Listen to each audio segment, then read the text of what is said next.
you are a campus student.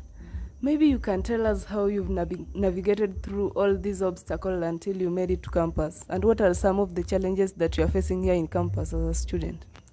I would first say you just have to have a positive mindset and just know that you also have goals just like everyone else. You have a place that you want to be in the next 5 or 10 years, and you have to set your disability aside for once and just be a person who also wants to be.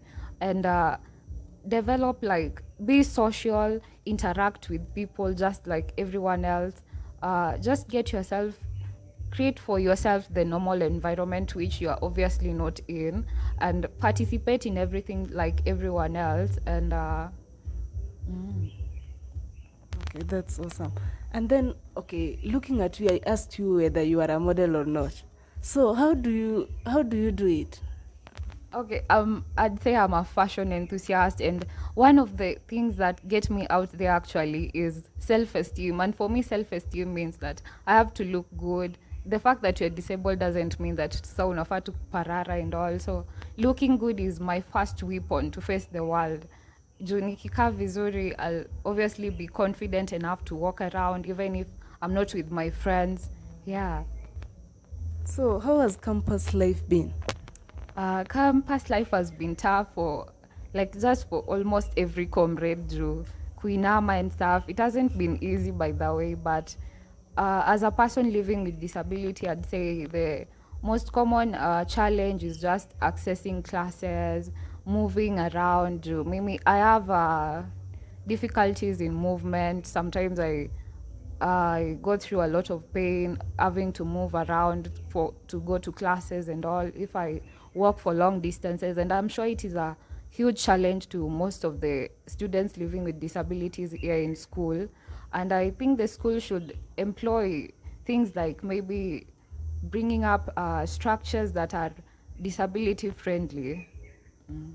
Okay, talking of disability friendly, do you mean like maybe instead of stairs they should put the lifts?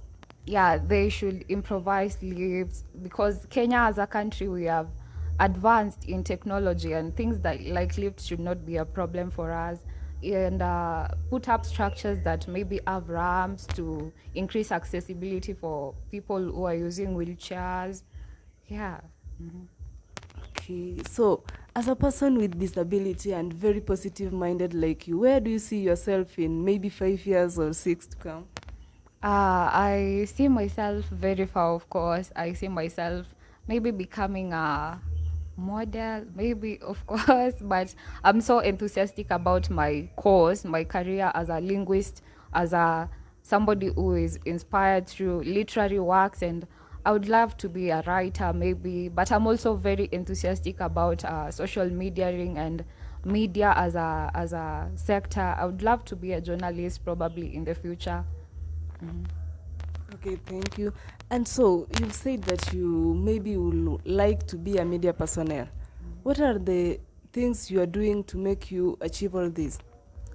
What I'm doing to help me achieve my dream of being a media personality, I'd say maybe is through just engaging in conversations with people who are already taking media as a course, being like engaging with them, asking them how does this media thing go, how can I be a good journalist in the future, but probably a radio presenter, because I believe I have the voice to bring up the information to people who are not like all accessible to these type of facilities.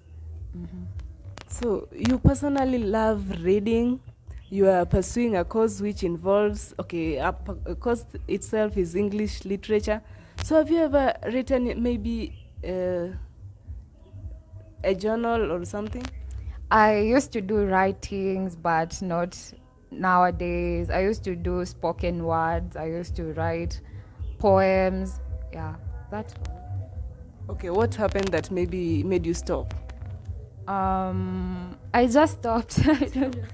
I just stopped. But I would say maybe for something like spoken word, art, it's not just about writing it, it's about performing it. And maybe for me, I'd say that the channels to perform your spoken art are not that widespread. They are not like available.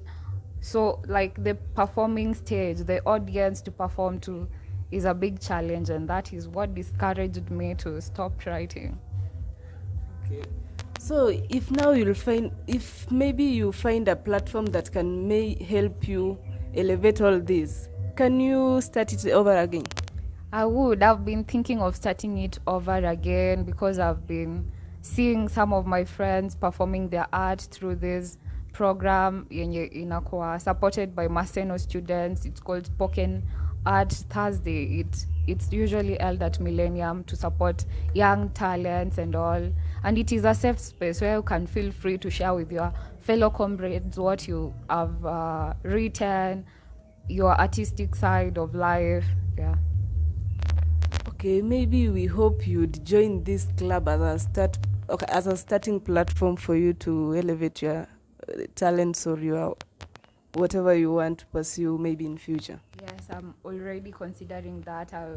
I'll be creating time after classes on Thursday to attend those sessions, and hopefully I'll be more engrossed into my art life. Fantastic. So, as a person living with disability, there's always that ratio that government has set aside for those people living with disability to be involved in politics and what have you. What's your take about that? Do you think the ratio given to these people is enough? I think it is enough because at least there is a representation. If there was no representation at all, then it would have been a problem. But I think the government is doing enough politically, creating that space for a person living with disability to represent other persons living with disabilities in the ministry, in the parliament. Like, I also know that the current representative for persons living with disabilities and minority in the National Assembly is Professor Mwaura, and I think that is a good thing the government is doing to ensure that all people in Kenya are included in policy making processes of the country. Okay, that's awesome. And then again, do you think maybe in your opinion is government doing enough when it comes to maybe supporting education for people living with disability? Yes, the government is doing all it can. It's not enough, but it's what they can at least manage for now through the incorporation of the National Council for Persons with Disabilities. Students living with disabilities can access education grants, which usually pay close to 50% of your fees, unless in severe poverty cases where they now have to pay like 100% of your fees, and that is a good motive shown by the government to support students living with disabilities. And it starts from your early stages of education through high school, through campus, and it only stops maybe at PhD level, where the government now cannot give you such educational grants to facilitate your education. So with that, I believe you're a beneficiary of this fund. Yeah, I am a beneficiary of those funds right from high school to now in campus. I'm still a beneficiary of those educational grants, and they've really assisted in taking care of my educational bills, since my parents are already using a lot of money to take care of my health bills.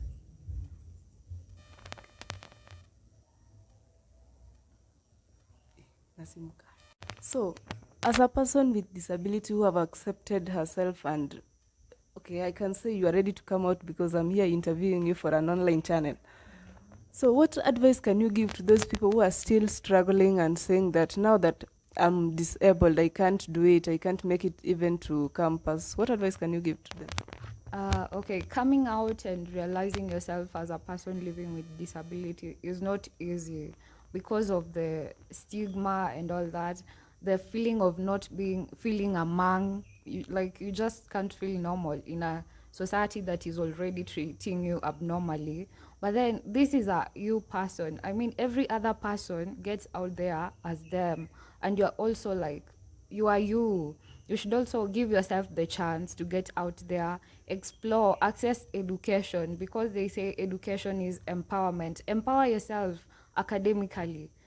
Uh, just help yourself in any way that you can.